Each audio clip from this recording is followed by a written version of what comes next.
பந்தயத்துல 2 பேரும் வச்சுட்டு ஓடினாங்க. ஜெயிச்சது ஆயிஷாமா ரலியல்லாஹு அன்ஹா. ஸல்லல்லாஹு அலைஹி வஸல்லம் பின்னாடி தான் வந்தாங்க, அவங்க ஜெயிச்சிட்டாங்க. இந்த அறிவிப்பு ஆயிஷா அம்மா தான் சொல்றாங்க. மதீனாவுக்கு போனதுக்கு அப்புறம் செகண்ட் டைம் இதே மாதிரி நடந்தது ஓட்டப்பந்தயம்.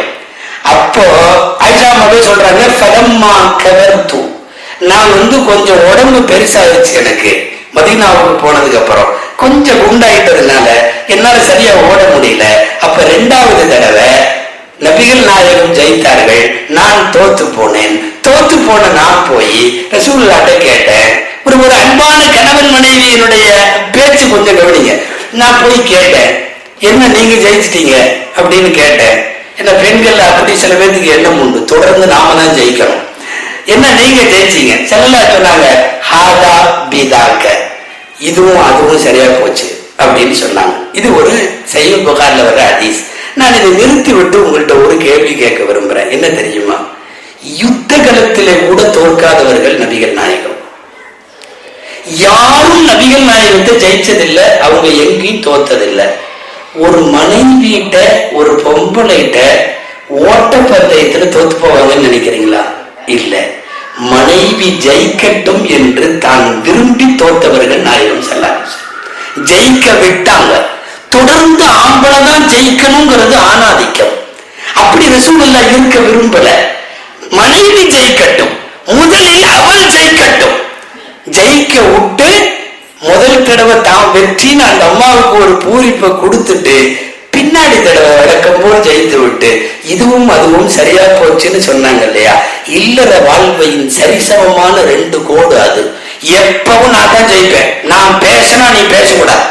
சில வீடுகள்ல உண்டு, என்ன கூட கூட பேசுறேன், பின்ன நீ பேசுனா பதில் சொன்னா வேற என்ன பண்றது, என்ன கூட கூட பேசுறேன்.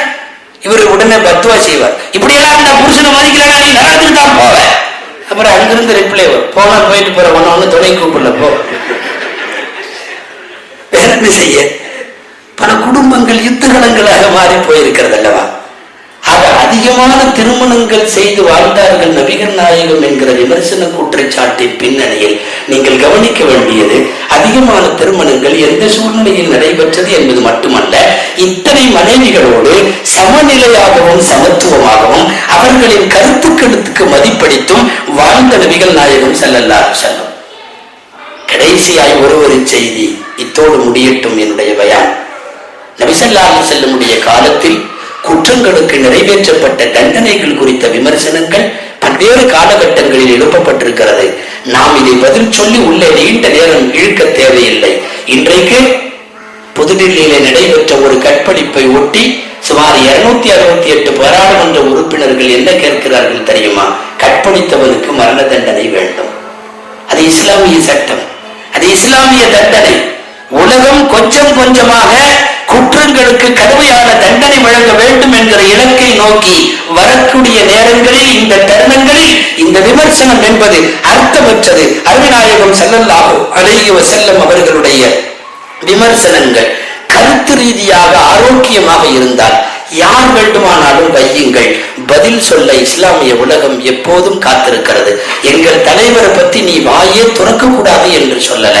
அநியாயமாகவோ அபாண்டமாகவோ பயங்கரவாத முத்திரையோ அற்பத்தனமா கார்ட்டூன்களோ சினிமா எடுத்து சந்தோஷப்படுவதோ இவைகளை விட்டுவிட்டு அறிவுத்தளத்தில் விவாதத்திற்கு இஸ்லாமிய உலகம் எப்போதும் தயார் என்கிற செய்தியை சொல்லி உலகத்தினுடைய